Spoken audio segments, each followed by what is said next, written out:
اهلا بيكم في حلقه جديده من فيت باي ساينس. معاكم دكتور محمود العطار، وانا النهارده اتكلم عن نظام تمرين لحرق الدهون في 10 دقائق بالظبط، وانا استخدمته قبل كده وعمل معايا نتيجه كويسه جدا. هتكلم النهارده عن الموضوع ده بشكل علمي مبسط ان شاء الله. خليكم معانا.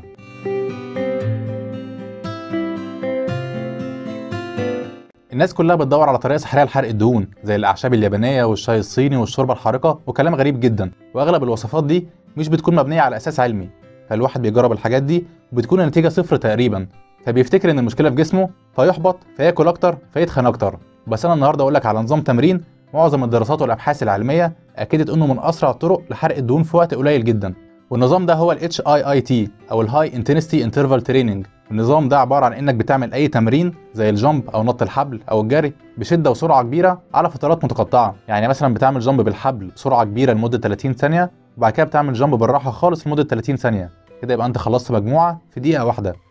وهتكرر الموضوع ده 10 مرات ورا بعض، يبقى كده انت خلصت 10 مجاميع في 10 دقايق بالظبط. والميزه هنا انك هتحرق حوالي من 250 ل 350 سعر حراري، ودي على حسب وزنك والشده اللي انت بتعمل بيها التمرين ومعدل الحرق بتاعك، ودي نفس كميه السعرات الحراريه اللي انت هتحرقها لو لعبت تمرينة الكارديو العاديه بتاعتك في تلت او نص ساعه. ومن الناحيه العلميه انت لما بتعمل تمرين بشده وسرعه كبيره جسمك بيحتاج لطاقه زياده، فبيفرز كميه كبيره من هرمون الكاتيكولامين في الدم، والهرمون ده مسؤول عن انه بيحول او بيكسر الدهون اللي في جسمك الى جزيئات ابسط علشان ياخد منها طاقه ويستخدمها في التمرين. وبرضه في دراسه اتعملت على نظام ال HIIT اثبتت انه بيأثر على حاجه اسمها الايبوك او الاكسس بوست اكسرسايز اوكسجين كونسامشن، ودي كميه الاكسجين الزياده اللي جسمك بيستخدمها بعد التمرين علشان يحصل لك ريكفري او استشفاء. وكل ما الجسم هيستخدم اكسجين اكتر كل ما هتحرق سعرات حراريه بشكل اكبر. المهم هنا ان نظام ال HIIT بيخلي جسمك يستخدم الاكسجين لفتره بتوصل ل 24 ساعه بعد التمرين، يعني جسمك هيفضل يحرق سعرات حراريه بعد التمرين، مش زي ما الناس فاكره ان الحرق بيكون وقت التمرين بس. وفي دراسه عملتها السكول اوف هيلث اند اكسرسايز ساينسز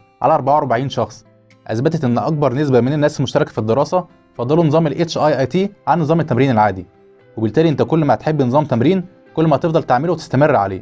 بس عايزك تاخد بالك من حاجه، انك علشان تستفاد من النظام ده لازم يكون معدل ضربات القلب بتاعتك بيكون من 55 ل 85% من اقصى معدل ضربات قلبك يقدر يعمله.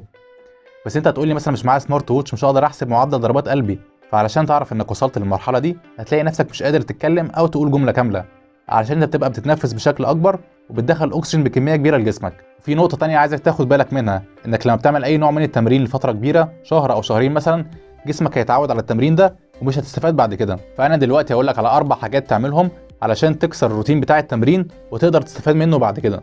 واول طريقه تعملها انك تزود من شده التمرين، يعني مثلا لو انت بتعمل جامب لمده 30 ثانيه وبعد كده بتريح لمده 30 ثانيه، خليك تعمل نفس التمرين بس بدل ما تعمل الجامب من غير وزن امسك دمبل في ايدك واعمل جامب بيه، كده يبقى انت زودت من شده التمرين فبالتالي هيبقى في نتيجه احسن. تاني طريقه انك تزود من الوقت اللي بتعمل فيه اقصى مجهود، يعني مثلا لو بتجري سبرنت لمده 20 ثانيه وبتريح 40 ثانيه خلي السبرنت لمده 40 ثانيه وريح باقي الدقيقه.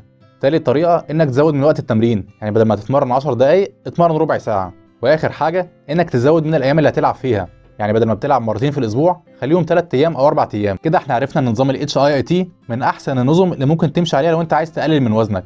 بس برضه اهم حاجه الاكل اللي انت بتاكله، يعني مثلا ما تقعدش تاكل سكريات والدهون طول اليوم وتبقى عايز تخس. وهقول لك دلوقتي على نظام تمشي عليه 3 ايام في الاسبوع كل يوم منهم 10 دقائق تمرين بس.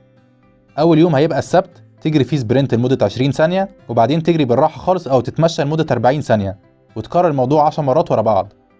ولو انت مستواك متقدم شويه اجري سبرنت 30 او 40 ثانيه وخلي الريست باقي الدقيقه.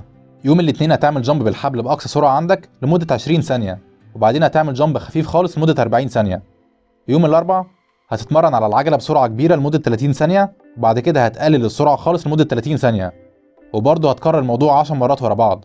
وزي ما قلت لك على حسب مستواك تقدر تزود وقت التمرين وتقلل وقت الراحه. وبالنسبه ليوم الاحد والثلاث والخميس ممكن تعمل تمرين الكارديو العادي بتاعك، يعني حوالي نص ساعه في اليوم، وبكده هتقدر تحرق سعرات حراريه اكتر في الاسبوع. كده انا خلصت الحلقه، ولو لسه في اي حد عنده اي استفسار او عايز نتكلم الحلقه الجايه عن موضوع معين يكتب في الكومنتات تحت وانا هرد على كل الناس ان شاء الله. كان معكم دكتور محمود العطار من فيت باي ساينس، شكرا ليكم.